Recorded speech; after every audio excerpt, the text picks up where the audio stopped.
नमस्कार दोस्तों, हम सभी ये मूलभूत बात जानते हैं कि किसी भी क्षेत्र में बेहतर परिणाम के लिए हमें मेहनत करनी पड़ेगी। उसमें लगातार हमें लगा रहना पड़ेगा और जुनून के साथ, और अपनी ऊर्जा और एनर्जी को बरकरार रखते हुए उस क्षेत्र में लगातार हमें प्रयासरत रहना पड़ेगा। तो ही हमें अच्छे परिणाम की उम्मीद करनी चाहिए।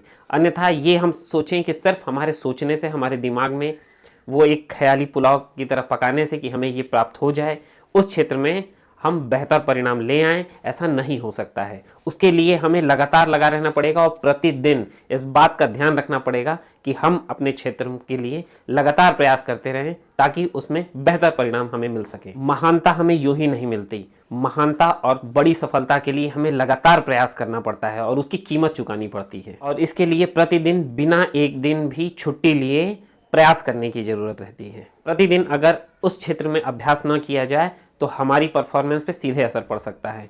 यह बात मूल रूप से खिलाड़ी सभी जानते हैं। आप खिलाड़ियों को देखेंगे कि वो प्रतिदिन लगातार मेहनत करते हैं और उनका लक्ष्य अपने क्षेत्र में बेहतर और जीतना होता है, तो वो अपने क्षेत्र में लगातार लगे रहते हैं और प्रतिदिन मेहनत करते हैं। जितने भी महान लोग हुए हैं वो इस मूलभूत बात को जानते हैं कि लगातार प्रयास करना ही एकमात्र बेहतर बनने का उपाय है, क्योंकि प्रतिदिन और लगातार हम मेहनत नहीं करते हैं तो कहीं ना कहीं उसका इफेक्ट हमारे पे ही पड़ता है, हमारे परिणामों पे पड़ता है। और ये मूलभूत छोटी सी चीज़, ये बाकायदे हमें पता भी है। ऐसा नहीं है कि इससे हम वाकिफ नहीं है या मैं आपको ये नई चीज़ बता रहा हूँ। हम ये सब जानते हैं कि हम किसी क्षेत्र में लगातार नहीं लगे रहेंगे और लगातार प्रयास नहीं करेंगे तो हमें परिणाम नहीं मिलेंगे। लेकिन रियल लाइफ में ऐसा होता नहीं है। किसी चीज़ को पाने के लिए यदि हम प्रयास करते हैं तो 2 या 3 या 1 हफ्ते तक प्रयास करते हैं, उसके बाद कहीं ना कहीं हमारा जोश ठंडा हो जाता है, हम उससे विमुख होने लगते हैं और हमारा कंसंट्रेशन किसी और क्षेत्र में चला जाता है, जिसका परिणाम यह होता है कि हमें जैसी सफलता मिलनी चाहिए वैसा नहीं मिलती है। इस बात को समझिए कि या तो जीवन में हमें अनुशासन की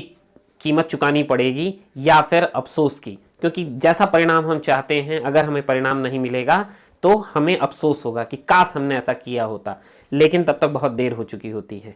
तो इसलिए अनुशासित रहिए और लगातार अपने क्षेत्र में अपने लक्ष्य की तरफ आगे बढ़ते रहिए और प्रतिदिन इस बात का मूल्यांकन कीजिए कि मैं अपने क्षेत्र में बिना रुके, बिना किसी गैप के लगातार प्रयास करता रहूं, तभी सफलता आपको मिलने वाली है। ये आप भी जानते हैं कि अगर किसी चीज़ के लिए आप लगातार प्रयास करते रहेंगे तो चोटी पे तो आप पहुंच ही जाएंगे।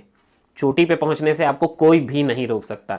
आवश्यकता बस इस बात की है कि आप इस बात को याद रखें और लगातार याद करते रहें और प्रयास करते रहें।